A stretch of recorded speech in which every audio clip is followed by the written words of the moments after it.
लोकसभा निवडणुकीसाठी जागा वाटपावरनं महाविकास आघाडीमध्ये तिढा निर्माण झालाय। ठाकरे गटाकडनं 23 जागांची मागणी करण्यात आली आहे, तर काँग्रेसकडून 16 जागांचा आग्रह धरलेला आहे। वंचितच्या एंट्रीमुळे हा वाद आणखी चिघळण्याची शक्यता आहे। आघाडीमधील बिघाडीचा आढावा घेऊयात या रिपोर्टमधून। महाविकास आघाडीत जागा वाटपाचा तिढा। आमचं सूत्र पहिल्यापासून आहे, जिंकेल त्याची जागा। राऊतांच्या फॉर्म्युलाला काँग्रेसचा विरोध। उद्धव ठाकरे आघाडीतली बिघाडी रोखणार? एप्रिल 2024 मध्ये लोकसभा निवडणुकांचा रणसंग्राम रंगण्याची चिन्ह आहेत। लोकसभेच्या तयारीसाठी महाविकास आघाडीत जागा वाटपाची चर्चा सुरू झाली आहे, पण जागा वाटपाच्या फॉर्म्युल्यावरून महाविकास आघाडीत बिघाडी होताना दिसते। जिंकेल त्याची जागा हेच जागा वाटपाचं सूत्र असल्याचं संजय राऊतांनी स्पष्ट केलंय। तीनही पक्षामध्ये जागा वाटपा संदर्भात अत्यंत चांगला समन्वय आणि समंजसपणा आहे। तुम्ही वृत्तपत्रातल्या बातम्या आणि या काही लोक ज्या अफवा पसरवतात त्याच्यावर जाऊ नका। 48 जागा या महाराष्ट्रामध्ये आहेत आणि त्या जागांचं वाटप जे आहे हे मेरिटनुसारच होईल। आमचं सूत्र पहिल्यापासून आहे, जिंकेल त्याची जागा। पण राऊतांच्या धोरणामुळे काँग्रेस नेते संजय निरुपम आणि संजय राऊत यांच्यामध्ये यापूर्वीही चांगलीच जुंपली होती। शिवसेना ने जिस तरीके से, मैंने अखबारों के जरिए देखा कि जिस तरीके से डिमांड की है कि 23 सीटें चाहिए, 23 सीटें बहुत ज्यादा होती हैं। आउट ऑफ 48 23 सीटें आपको दे देंगे तो हम क्या लड़ेंगे?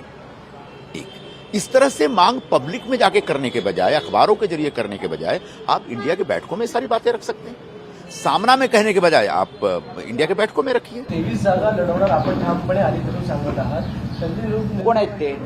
पण त्यांचं असं कोण आहेत ते? कॉम्प्रोमाइज केलं। कोण आहेत ते? मला आधी उत्तर द्या तुम्ही। ते जे बोलताय ते कोण आहेत? त्यांना अधिकार आहे? त्यांच्याकडे काय पॉवर ऑफ अटर्नी आहे? जागा वाटपाचा हा वाद अधिक चिघळू नये म्हणून उद्धव ठाकरे सतर्क झालेत। आघाडीत बिघाडी होऊ देणार नाही असा विश्वास ठाकरेंनी व्यक्त केलाय। माझ्याकडनं आघाडीमध्ये बिघाडी मी होऊ देणार नाही आणि म्हणून मी कोण काय बोलतो याच्याकडे लक्ष न देता, जोपर्यंत काँग्रेसचे जे प्रमुख अध्यक्ष आहेत, त्यांचे प्रमुख नेते आहेत, ते जोपर्यंत आमच्याशी बोलत नाही तोपर्यंत मी याच्यावरती किंवा माझ्याकडनं कोणी याच्यावरती भाष्य करणार नाही। दरम्यान दिल्लीत काँग्रेसच्या हायकमांड सोबत पार पडलेल्या बैठकीत देखील जागा वाटपाच्या मुद्द्यावर चर्चा झाली। काँग्रेसकडून राज्यातल्या 16 जागांवर दावा केला जाणार असल्याचं समजतंय। शिवसेना आणि राष्ट्रवादी काँग्रेसमध्ये मोठी फूट पडल्यानं हे दोन्ही पक्ष दुबळे झाल्याचं राज्यातील काँग्रेस नेत्यांनी वरिष्ठांना सांगितलंय। त्यामुळे लोकसभेचं जागा वाटप 2019च्या निकालावर न करता पक्षाची आत्ताची ताकद आणि विधानसभेतल्या आमदार संख्येवर ठरवण्याचा आग्रह राज्यातल्या काँग्रेस नेत्यांनी धरलाय। याशिवाय ठाकरे गटाची 23 जागांची मागणी अजिबात मान्य न करण्याचा आग्रह काँग्रेस नेत्यांनी हायकमांडकडे धरलाय। काँग्रेस हायकमांडचीही एकाच पक्षाला जवळपास 50% जागा देण्याची इच्छा दिसत नाहीये। तर दुसरीकडे वंचित बहुजन आघाडीवरूनही काँग्रेसमध्ये नाराजीचं वातावरण आहे। वंचितचा 12 जागांचा फॉर्म्युला महाविकास आघाडीत वादाचं कारण ठरू शकतो। वंचित बहुजन आघाडीला महाविकास आघाडीत सहभागी करण्यासाठी ठाकरे पवार आग्रही आहेत। शरद पवार यांनी तसा प्रस्तावही मल्लिकार्जुन खरगेंसमोर ठेवला, मात्र काँग्रेसने अजून तरी कोणताच निर्णय घेतला नाहीये। महाविकास आघाडीत समावेश होण्यापूर्वीच वंचितने 4 पक्षांमध्ये प्रत्येकी 12 जागांचा फॉर्म्युला जाहीर केल्यानं काँग्रेसमध्ये नाराजी आहे।